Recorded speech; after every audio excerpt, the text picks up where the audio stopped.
Hello friends, आज हम आ गए हैं एक और नए यूज के साथ वाज वर्क के एक बहुत ही बेहतरीन यूज की बात करेंगे आज। लेकिन उससे पहले मुझे दो लाइन याद आ रही है आपके लिए कि सुबह की पहली किरण और चिड़ियों की चहक हो। सुबह की पहली किरण और चिड़ियों की चहक हो, खिलते हुए फूल और फूलों में महक हो।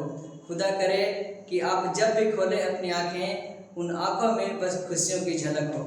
आइए इन्हीं बातों के साथ आज के वीडियो की शुरुआत की जाए।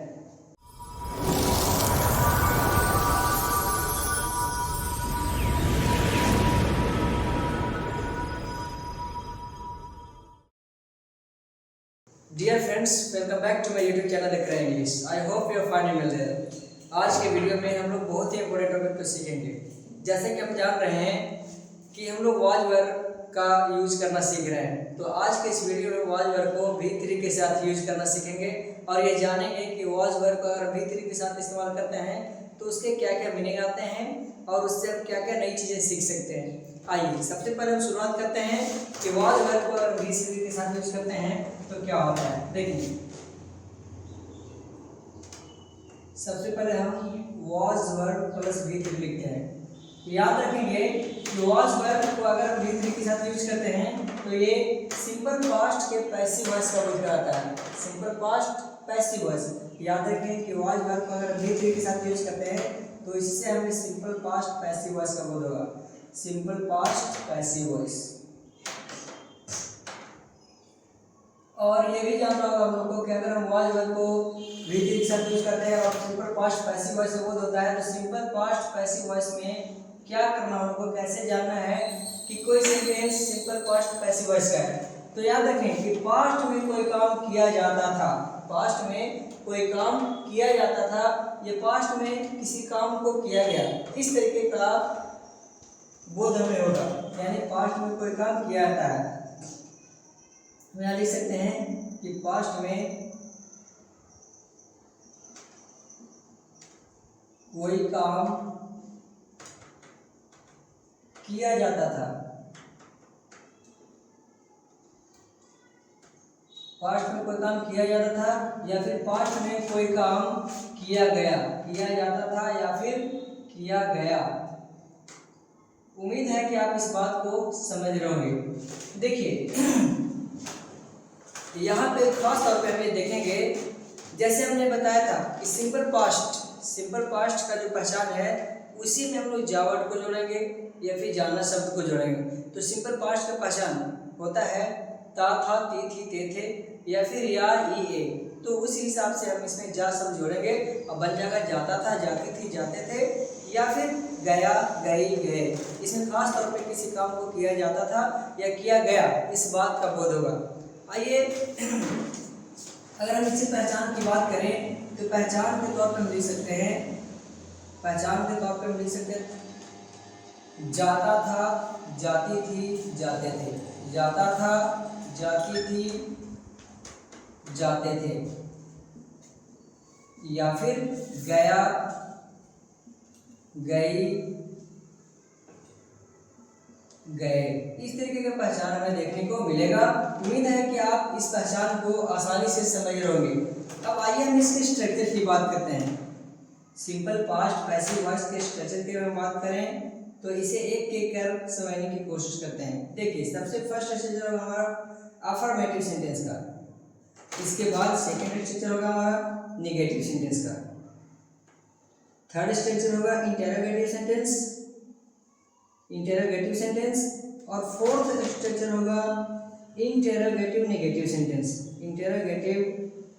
सेंटेंस और fifth structure question word interrogative sentence और सिक्स्थ स्ट्रक्चर है question word interrogative negative sentence.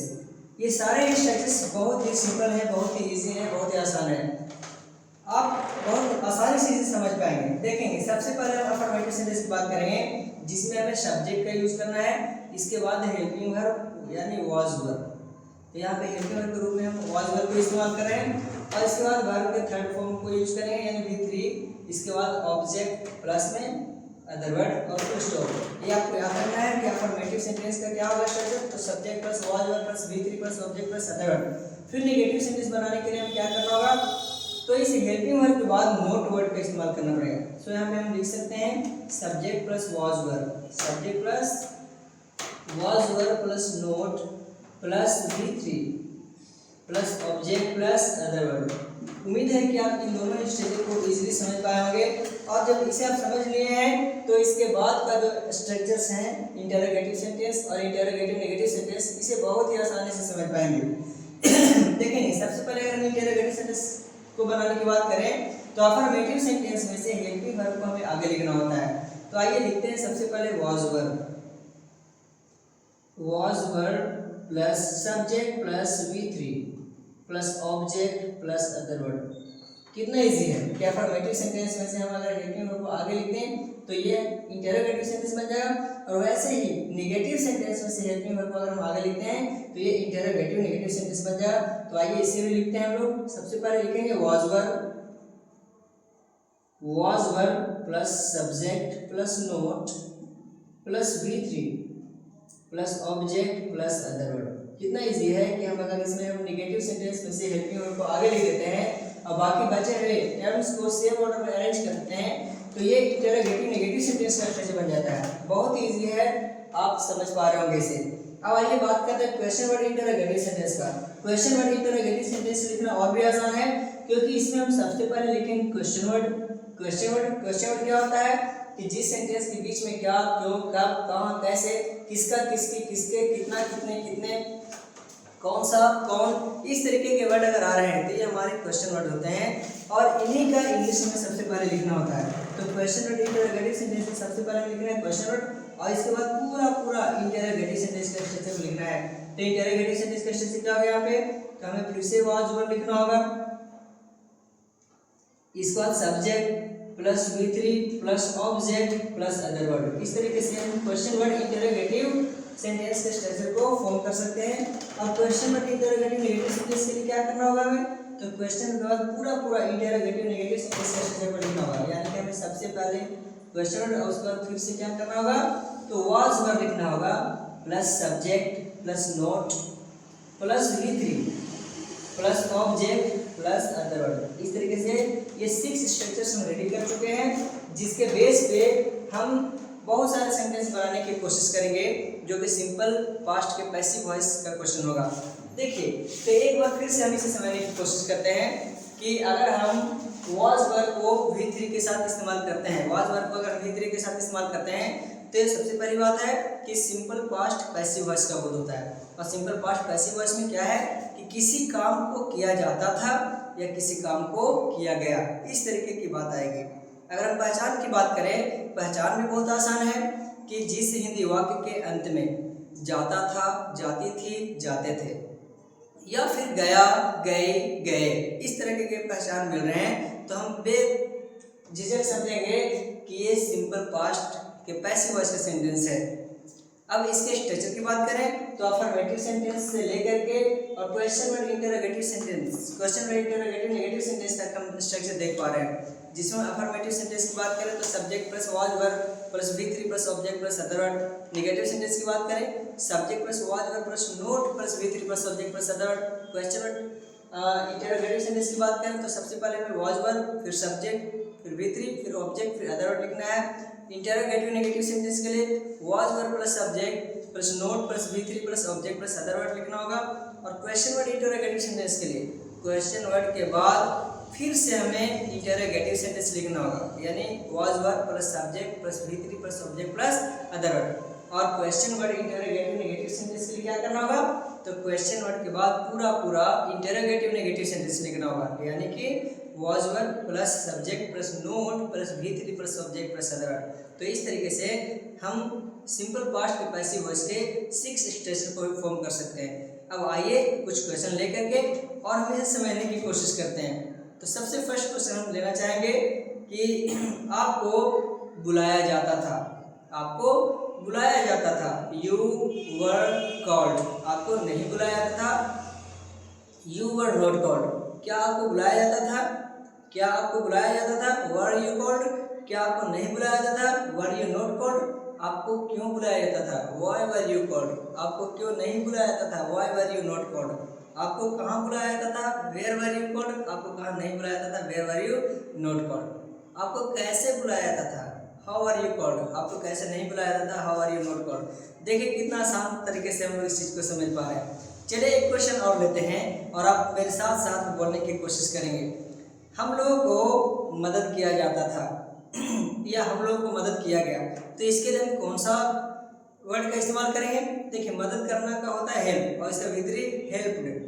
तो यहाँ पे हम लोगों को मदद किया जाता था, वी वर हेल्प्ड। हम लोगों को मदद नहीं किया जाता था, वी वर नॉट हेल्प्ड। क्या हम लोगों को मदद किया जाता था? Were we helped. क्या हम लोगों को मदद नहीं किया जाता था? Were we not helped. हम लोगों को क्यों मदद किया जाता था? Why were we helped. हम लोगों को क्यों नहीं मदद किया जाता था? Why were we not helped. हम लोगों को कहाँ मदद किया जाता था? Where were we helped. हम लोगों को मदद कहाँ नहीं किया जाता था? Where were we not helped. हम लोगों को कब मदद किया जाता था? When were we helped. हम लोगों को मदद कब नहीं किया जाता था? When were we not helped. इस तरीके से हम क्या करेंगे कि कोई भी क्वेश्चन वर्ड के सेंटेंस को लिख सकते हैं और किसी भी अफर्मेटिव सेंटेंस को 6 रूल से इजीली बना सकते हैं। I hope you are understanding the points and you can make other sentences. आप इस आधार पे बहुत सारे सेंटेंस को बना सकते हैं। मैं चाहता हूँ कि आप ऐसे ही और तरह तरह के सेंटेंस लें, ऐसे 6 रूल से बनाने की कोशिश करें, so that you can learn how to speak and how to write, कि कैसे लिखा जाए, कैसे बोला जाए, सभी चीज़ों को आप समझ सकें। इस वीडियो में मैं इतना ही रखता हूँ। अच्छा एक बात और मैं आपको चलते चलते बताना चाहता हूँ कि अगर वाज वर के साथ V3 की बात करते हैं, वाज वर के साथ अगर V3 का यूज करते हैं तो पास्ट में कोई काम किया जाता था, इस बात का तो बोध होता ही है, साथ साथ हमें एक स्थिति का भी बोध होता है कि कोई चीज़ किसी स्थिति में पहले ही से थी। जैसे मैं बोलूँ द डोर वाज ओपन, दरवाज़ा खुला हुआ था। एक तो ये हो जाएगा कि द डोर वाज ओपन, दरवाज़ा खोला जाता था, और साथ ही साथ इसको ऐसे भी बोला जा सकता the door was open means दरवाज़ा खुला हुआ था। द विंडो वाज क्लोज्ड, खिड़की बंद थी या फिर खिड़की बंद की जाती थी या खिड़की को बंद किया गया। हम ये कह सकते हैं आई वाज डिस्टर्ब, मतलब मुझे परेशान किया जाता था या मैं परेशान था। तो अगर हम किसी चीज़ को किसी अवस्था में ऑलरेडी बने रहने का बोध करना चाहते थे कि वो इस स्थिति में ऑलरेडी था, तो वहाँ पे हम वाज वर के साथ V3 का यूज करेंगे। यहाँ पे वर्ब के थर्ड फॉर्म को हम एडजेक्टिव के तौर पे भी इस्तेमाल कर सकते हैं। जैसे बोलेंगे कि मैं थका हुआ था, तो आई वाज टायर्ड। इस तरीके से हम कह सकते हैं द चेयर वाज ब्रोकन, यानी कुर्सी टूटी हुई थी। तो इस तरीके से तो हम वाज वर के साथ अगर V3 का यूज करते हैं तो किसी काम को किया जाता था, इस बात का बोध हो ही रहा है, साथ साथ वो ऑलरेडी उस स्थिति में था, एक अवस्था में था, इस बात का भी बोध हो रहा है। मुझे पूरा यकीन है कि आप वाज वर को V3 के साथ यूज करके जितने भी इसके अर्थ निकल रहे हैं आप ढंग से समझ पा रहे होंगे। चलिए आज के वीडियो में इतना ही, मैं आपसे मिलता हूँ अगले वीडियो में और वाज वर के नेक्स्ट यूज को मैं आपके सामने पेश करूँगा। तब तक के लिए आप खुश रहिए, मुस्कुराते रहिए। बहुत बहुत धन्यवाद।